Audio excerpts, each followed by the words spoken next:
ഡൽഹി പോലീസിന്റെ നരനായാട്ടിനെതിരെയുള്ള രാഹുൽ ഗാന്ധിയുടെ പാർലമെന്റ് പരാമർശവും അതിനുശേഷമുള്ള വലിയ നീക്കങ്ങൾ അമിത്ഷായെ മുട്ടിച്ചിരിക്കുകയാണ്. ധർമ്മേന്ദ്ര പ്രധാനെ പോലെ തന്നെ ആഭ്യന്തരമന്ത്രി സ്ഥാനവും രാജിവെച്ച് BJP-യുടെ ഏതെങ്കിലും സ്ഥാനമാനങ്ങൾ ഏറ്റെടുത്ത് ശിഷ്ടകാലം കഴിയേണ്ട അവസ്ഥയാണ് കേന്ദ്ര ആഭ്യന്തരമന്ത്രിയായ അമിത്ഷായ്ക്ക് മുന്നിലുള്ളത്.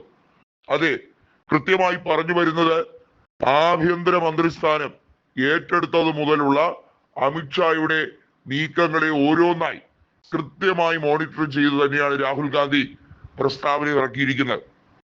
ഡൽഹി കലാപം ഉണ്ടായ സാഹചര്യത്തിലും വൈരാഗ്യ ബുദ്ധിയോടെ അവരെ അടിച്ചമർത്താൻ ശ്രമിച്ചത് അമിത്ഷായുടെ തന്ത്രങ്ങൾ തന്നെയായിരുന്നു എന്നുള്ളത് നമുക്ക് എല്ലാവർക്കും അറിയാം. അതെല്ലാം കൃത്യമായി ഇപ്പോൾ BJP നേതാക്കൾ ഊറ്റം കൊണ്ട് പറയുന്നത് നിങ്ങൾ നോക്കിക്കോളൂ, ഈ ജന്തർ മന്ദറിൽ പ്രതിഷേധം നടത്തിയ വിദ്യാർത്ഥികളെയും സ്കെച്ച് ചെയ്തിട്ടുണ്ട്. അവർക്ക് വേണ്ട പണി അവർക്ക് കൃത്യമായി കൊടുത്തിരിക്കും എന്നൊക്കെയാണ് BJP-യുടെ നേതാക്കൾ ചോട്ടാ നേതാക്കൾ പറഞ്ഞുകൊണ്ടേയിരിക്കുന്നത്. അതായത് നിങ്ങളെ ആരെയും സമാധാനപരമായി ഉറങ്ങാൻ സമ്മതിക്കില്ല, ഓർക്കാപ്പുറത്തായിരിക്കും തിരിച്ചടി കിട്ടുക, അത് വളരെ ഭയാനകമായിരിക്കും, പിന്നെ നിങ്ങളുടെ കാര്യം അധോഗതിയായിരിക്കും. ഇതൊക്കെയാണ് ഇവർ പറഞ്ഞു വരുന്നത്. അതായത് അമിത്ഷായെ സംബന്ധിച്ചിടത്തോളം വൈരാഗ്യ ബുദ്ധിയോടെ മാത്രമേ ആ മനുഷ്യൻ പ്രവർത്തിച്ചിട്ടുള്ളൂ.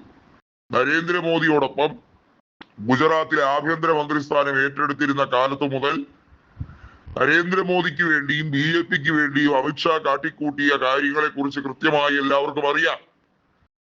അത് മാത്രമല്ല, ഓരോ എൻകൗണ്ടറുകളെ കുറിച്ചുള്ള അന്വേഷണം വരുമ്പോഴും അതെല്ലാം വ്യാജമാണ്.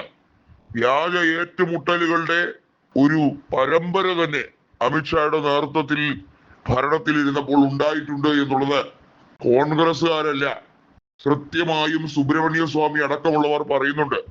സുബ്രഹ്മണ്യ സ്വാമി BJP-യുടെ വലിയൊരു നേതാവായിരുന്നല്ലോ. അദ്ദേഹം BJP-യിലെ പല വനിതാ മന്ത്രിമാരും എങ്ങനെയാണ് കേന്ദ്രമന്ത്രിമാർ ആയത്, അവർക്ക് സ്ഥാനക്കയറ്റം കിട്ടിയത് എന്നുള്ളത് കൃത്യമായി ഉദാഹരണ സഹിതം പറഞ്ഞു കൊടുക്കുന്ന സാഹചര്യമുണ്ടായി. അമിത്ഷായ്ക്ക് എങ്ങനെയാണ് ഇത്രയധികം അധികാരം ചുരുങ്ങിയ നാൾ കൊണ്ട് ഉണ്ടായത്? അദ്വാനിയും മുരളി മനോഹർ ജോഷിയും ഒക്കെ കെട്ടിപ്പൊക്കിയ പ്രസ്ഥാനം സംഘപരിവാറിനെ ഹൈജാക്ക് ചെയ്തുകൊണ്ട് നരേന്ദ്രമോദിയും അമിത്ഷായും ഒരു സുപ്രഭാതത്തിൽ എങ്ങനെയാണ് പ്രധാന അധികാര കേന്ദ്രങ്ങളിലേക്ക് എത്തിയത്, അവരുടെ ഭാഷയിൽ പറഞ്ഞാൽ പ്രധാന സേവകരായത് എന്നുള്ളതിനെ കുറിച്ചും വളരെ വ്യക്തമായി സുബ്രഹ്മണ്യ സ്വാമി തന്നെ പറഞ്ഞിട്ടുണ്ട് എന്നുള്ളതാണ്.